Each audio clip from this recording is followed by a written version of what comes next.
La dynamique pour la majorité du peuple, DMP, n'a pas tardé à réagir après avoir reçu l'invitation du ministre de l'Administration territoriale, de la décentralisation et de la chefferie coutumière pour participer à la deuxième session du cadre permanent de concertation, CPC, qui s'est déroulée ce 3 septembre 2024.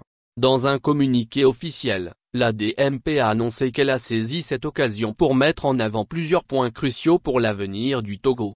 Parmi les préoccupations soulevées, la DMP a insisté sur la libération des détenus politiques, une mesure qu'elle considère essentielle pour restaurer un climat de confiance dans le pays. Elle plaide également pour le retour des réfugiés togolais, souvent forcés à l'exil en raison des troubles politiques. Les problèmes sociaux des Togolais, qui continuent de s'aggraver, ont aussi fait l'objet de discussions. La DMP a également mis l'accent sur la nécessité d'une réforme du CPC. L'organisation estime que ce cadre de concertation doit être revisité pour garantir une discussion équitable et une prise de décision collective, en phase avec les aspirations du peuple togolais.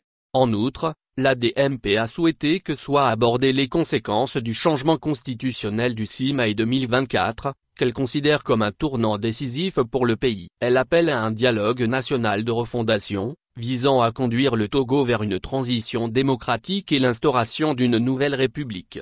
La dynamique pour la majorité du peuple, composée de la KEPA, d'EDSA, d'UNI et de la Racine, estime qu'un débat franc et sincère sur ces questions est indispensable pour le futur du pays. Cette session du CPC pourrait donc s'avérer déterminante pour l'avenir du Togo, si les discussions abordent ces sujets avec la profondeur qu'ils méritent.